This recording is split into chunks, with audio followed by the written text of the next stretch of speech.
Hello everyone. In this class, we learn about cardiac output. The amount of blood pumped out of each ventricle per minute is called as cardiac output, and the normal value is around 5 liters per minute in normal adult.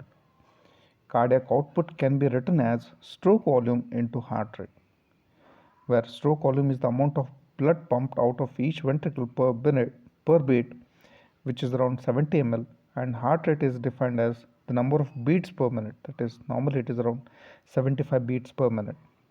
And cardiac index is the cardiac output in liter per minute per meter square of body surface area, and normally it is around 3.2 liters per minute per meter square area.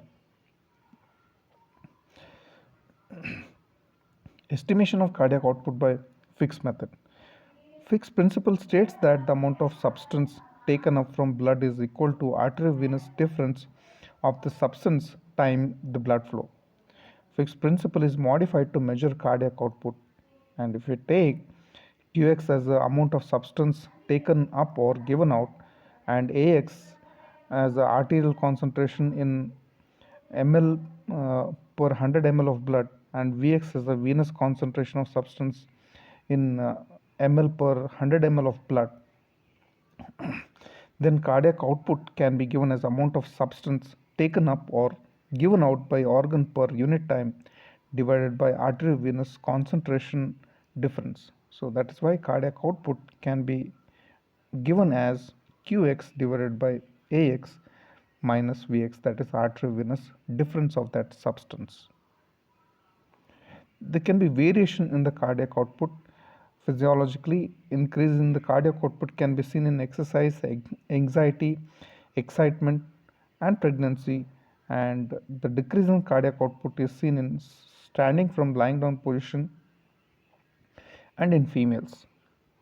Some of the pathological causes for increase in cardiac output are anemia, hyperthyroidism, hypoxia, fever, and beriberi. And decrease in the cardiac output are seen in hypothyroidism, myocardial infarction, valvular heart disease, hemorrhage, and cardiovascular shock. Coming to regulation of cardiac output. Cardiac output is determined by stroke volume and heart rate. So hence it can be given as stroke volume into heart rate, as we learned. Hence all the factors that regulate stroke volume and heart rate regulate the cardiac output. Stroke volume depends on three important factors, that is preload, afterload, and myocardial contractility. Regulation of stroke volume. It is by two important regulatory mechanisms, that is heterometric and homometric regulation. Heterometric regulation, factors that change the length of the cardiac muscle fiber, and this is affected by factors which act within the heart. So this is called as intrinsic regulation.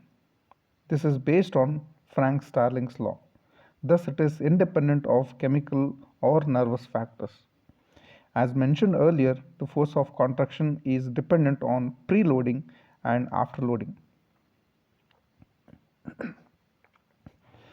Preload. In the ventricle, the preload is the amount of blood present in it before it has started contracting. That is, it depends on end-diastolic volume.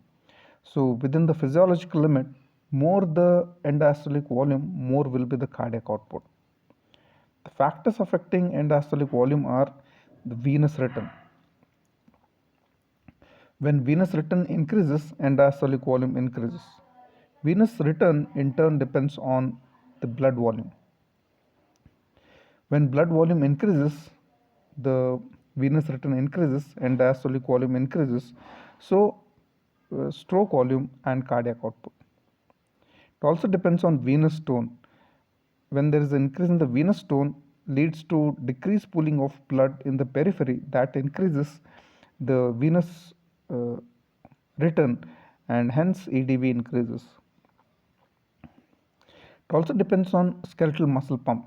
Veins are surrounded by skeletal muscles, and when they contract, they reduce the capacity of venous reservoir by squeezing the veins and diverting the blood to the heart. So end-diastolic volume increases, so cardiac output increases.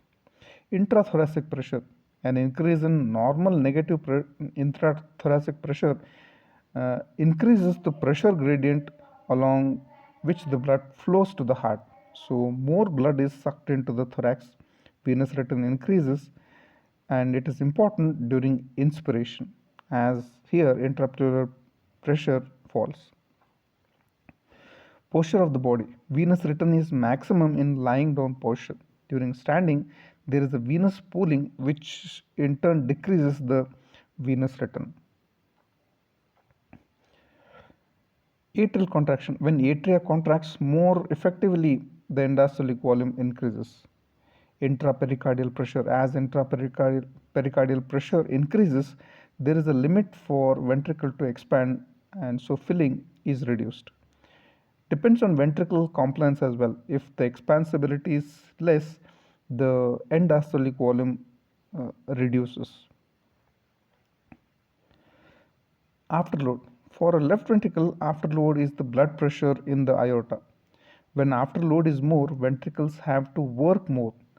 It is called as aortic impedance or aortic resistance. When afterload increases, cardiac output immediately automatically decreases. Coming to homometric regulation, by changing the factors that change the contractility of myocardium, and it is independent of cardiac muscle fiber length. It is regulated by factors which operate outside the heart like neural and chemical factors. So it is also called as extrinsic regulation. Neural regulation. When there is a sympathetic stimulation, there is an increase in the force of contraction, which occurs via beta 1 adrenergic receptors, which activates adenyl cyclase that increases the cyclic AMP, which increases intracellular calcium levels, and that is going to increase the force of contraction. Parasympathetic stimulation produces negative effect. The chemical substances like xanthine-like substances like caffeine, theophylline inhibits the breakdown of cyclic AMP, so they help in more accumulation of the calcium inside the cell. Glucagon increases cyclic AMP levels and hence the calcium levels. Thyroid hormone also increases cyclic AMP. Drugs like barbiturates, quinidine increases the force of contraction. Hypoxia, hypercapnia, acidosis are the other chemical factors which decrease the force of contraction.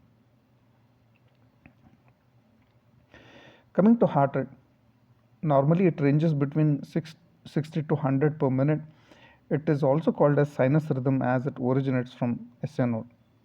There can be physiological variation where it increases during muscular exercise, during inspiration and after a meal, and excitement, anger and painful stimuli, where physiologically it can decrease during expiration, sleep and in trained athlete. There can be pathological reasons for increase in the heart rate, that is, it can increase in hyperthyroidism, circulatory shock, congestive cardiac failure, fever, and sympathomimetic drugs like adrenaline and isoprenaline. And pathological causes which lead to decrease in the heart rate are heart blocks and myxedema. The heart rate is controlled mainly by the neural regulation, chemical regulation, and thermal regulation.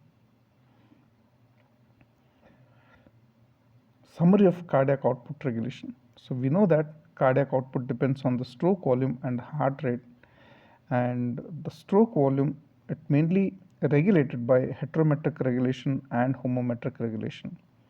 In heterometric regulation, it mainly depends on the end-diastolic volume and the aortic resistance, that is the afterload.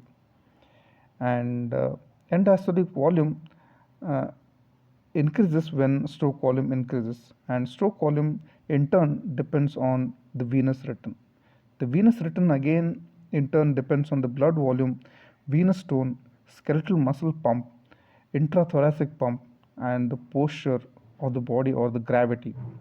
It also depends on the atrial contraction. It depends on the intrapericardial and intra intrapericardial pressure, and of course depends on the ventricular compliance. Other factor which affects the stroke volume is aortic resistance, and if the resistance is more, the stroke volume is going to reduce. And the homometric regulation mainly depends on the neural and chemical factors.